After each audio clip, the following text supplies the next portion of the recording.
आज का विषय है कि चुप रहकर आखिर कब तक एडजस्ट करना चाहिए। सो फ्रेंड्स, ये जो एडजस्टमेंट है जो हम सामने वालों के साथ कर रहे होते हैं, यानी कि कुछ चीज़ें हमें नागवार गुजर रही होती हैं, कुछ चीज़ों में हम कंफर्टेबल नहीं होते हैं, लेकिन तब भी सामने वालों के साथ सामंजस्य बिठाने के लिए हम वो एडजस्टमेंट कर रहे होते हैं। सो फ्रेंड्स, इसकी भी कुछ अपनी लिमिटेशंस हैं। सो इसमें मैं सबसे पहला पॉइंट ले रही हूँ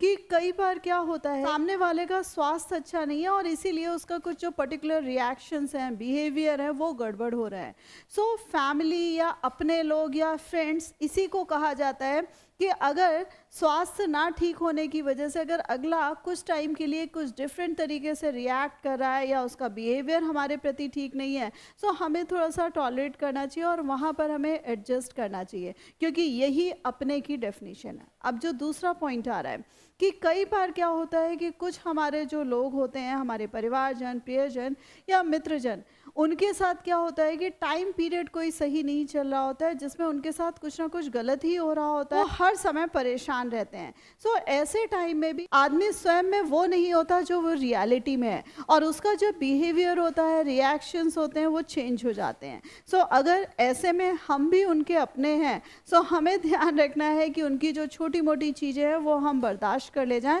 और वहाँ पर हम एडजस्ट करें।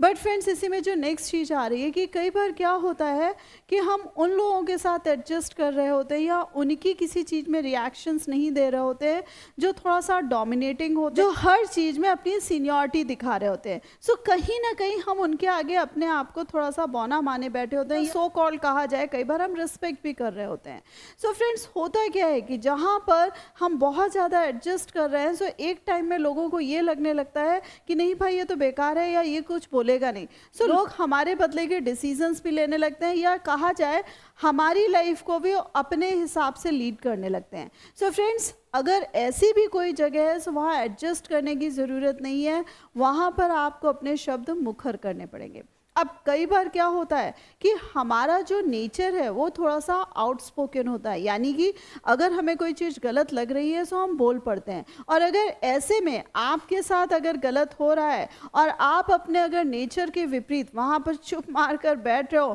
सो फ्रेंड्स, एक टाइम के बाद आप अपने आप में सफोकेटेड हो जाओगे और आपको लगेगा कि नहीं भाई, बस अब बहुत हो गया, अब मैं ये एक्टिंग नहीं कर सकता हूँ। सो फ्रेंड्स, ऐसी भी जो जगह है जहाँ पर आप अपने आप को दिन प्रतिदिन बीमार करे जा रहे हैं, परेशान कर रहे हैं, सो फ्रेंड्स, वहाँ पर भी मैं ये कहूँगी कि अपने रिएक्शंस दीजिए और अब एडजस्टमेंट जो है वो थोड़ा सा कम कर दीजिए या बंद कर दीजिए। नेक्स्ट चीज़ जो आ रही है फ्रेंड्स, कि कई बार लोग क्या होता है, हमारा एडवांटेज ले रहे होते हैं, यानी कि उन्हें हमारी कोई ना कोई दुखती नर्व्स पता होती है। और भी चीज़ होती है कि कई बार अपनी सारी की सारी चीज़ें हम खुद ही बयां करे बैठे होते हैं, यानी कि जब लोगों को हमारे बारे में बहुत ज़्यादा पता होता है, तो वो कहीं ना कहीं हमारा फ़ायदा उठाने की भी कोशिश करते हैं और उन जगहों पर भी फ़ायदा उठाते हैं जहाँ पर हमारी बिल्कुल भी सहमति नहीं बन रही होती है। सो फ्रेंड्स, अगर ऐसे किसी आप ऑब्लिगेशन में फंसे हुए हैं या ऐसा अगर किसी को हमारी वीक पॉइंट्स पता है, सो फ्रेंड्स, जब तक आप एडजस्ट करते रहेंगे, अगला अपने आप में दमदार बना रहेगा। तो ये अब आपको डिसाइड करना है कि नहीं भाई, अब मैं और टॉलरेट नहीं कर सकता, अब मैं और एडजस्टमेंट नहीं कर सकता, अब मुझे इसके अगेंस्ट बोलना ही पड़ेगा। सो फ्रेंड्स, टोटलिटी में बात समझने वाली ये है कि देखो, कई बार यही कहा जाता है कि लाइफ एडजस्टमेंट का नाम है। Yes, we are ready for this adjustments, हमें कोई प्रॉब्लम नहीं है, लेकिन खुद को इस तरीके से शांत करके अगर हर जगह हम एडजस्टमेंट कर रहे हैं, तो कहीं ना कहीं खत्म करके या खुद को हम अपने आप में मान ही नहीं रहे, शून्य कर रहे हैं, तो फ्रेंड्स, ये जो एडजस्टमेंट अगर हम ऐसे कर रहे हैं, तो ये अपने आप में बेईमानी है। होप इस वीडियो के माध्यम से आपको समझ में आ गया होगा कि किन किन जगहों पर आपको एडजस्ट करना चाहिए और किन किन जगहों पर आपको एडजस्ट करना अब बिल्कुल नहीं है।